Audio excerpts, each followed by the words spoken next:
RSS നേതാക്കളുമായി ADGP MR Ajith Kumar നടത്തിയ കൂടിക്കാഴ്ച വിശദീകരിക്കാനാവാതെ ഉത്തരം മുട്ടുകയാണ് മുഖ്യമന്ത്രി. ഉന്നത പോലീസ് ഉദ്യോഗസ്ഥൻ സംഘപരിവാറിന്റെ മാതൃസംഘടനകളുടെ നേതാക്കളെ കണ്ടത് വ്യക്തിപരമായ കൂടിക്കാഴ്ചയെന്ന് പറഞ്ഞ് തള്ളിക്കളയാനാണ് CPM നേതാക്കളുടെ ശ്രമം. എന്നാൽ കൂടിക്കാഴ്ചയുടെ ലക്ഷ്യം എന്താണെന്ന് വ്യക്തമാക്കണമെന്ന് CPIയുടെ ആവശ്യം ഈ വാദത്തെ ദുർബലപ്പെടുത്തുന്നുണ്ട്.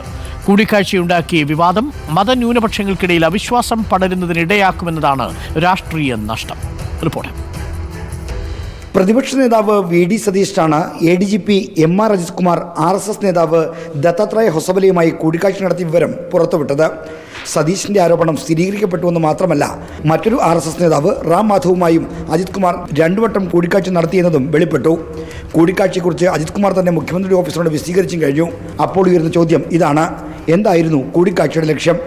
മുഖ്യമന്ത്രിയുടെ ദൂതനായിരുന്നു അജിത് കുമാർ എന്നതാണ് പ്രതിപക്ഷ ആരോപണം.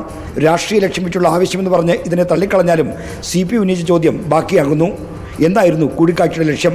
ജനങ്ങളോട് പറയണം. ഈ ചോദ്യത്തിന് മുന്നിലാണ് മുഖ്യമന്ത്രി വായും പൂട്ടിയിരിക്കുന്നത്. വിവാദം ഉയർന്നു വന്ന ശേഷം ഇതുവരെ മുഖ്യമന്ത്രി മിണ്ടിയിട്ടില്ല. വ്യക്തിപരമായ കൂടിക്കാഴ്ചയെന്നാണ് CPM നേതാക്കളുടെ പ്രതിരോധം. എന്നാൽ മുഖ്യമന്ത്രിയുടെ വിശ്വസ്തനായ ഉദ്യോഗസ്ഥൻ്റെ RSS നേതാക്കളുമായുള്ള കൂടിക്കാഴ്ചയെ പ്രതിരോധിക്കാൻ ഈ വാദം മതിയോ? കൂടിക്കാഴ്ച വാദം മുഖ്യമന്ത്രിയെ ആക്രമിക്കാനുള്ളതാണെന്ന ഗൂഢാലോചന സിദ്ധാന്തവുമായും നേതാക്കൾ രംഗത്തുണ്ട്. മതനിരപേക്ഷത രാഷ്ട്രീയ നയമായി സ്വീകരിച്ച മുന്നണിയുടെ സർക്കാരിലെ ഉദ്യോഗസ്ഥൻ്റെ RSS നേതാക്കളുമായുള്ള കൂടിക്കാഴ്ചയെ എങ്ങനെ ന്യായീകരിച്ചാലും നഷ്ടം CPIM-നും ഇടതുമുന്നണിക്കും തന്നെ. മതന്യൂനപക്ഷങ്ങൾക്കിടയിൽ അവിശ്വാസം പടരാൻ ഇത് ഇടയാക്കും. ഇപ്പോൾ തന്നെ ആരോപണമായി അന്തരീക്ഷത്തിലുള്ള BJP അന്തർധാരയുമായി ഇതുകൂടി ചേരുമ്പോൾ നഷ്ടത്തിൻ്റെ ആഘാതം വലുതാകാനാണ് സാധ്യത. എന്നാൽ കേന്ദ്ര സർവീസ് ജീവനക്കാരന് RSS നേതാക്കളുമായി കൂടിക്കാഴ്ചയ്ക്ക് എന്തെങ്കിലും വിലക്കില്ല.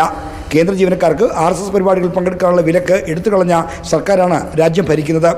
ആ ഭരണകാലത്ത് കൂടിക്കാഴ്ചയ്ക്കെതിരെ നടപടിയൊന്നും സാധ്യമല്ല.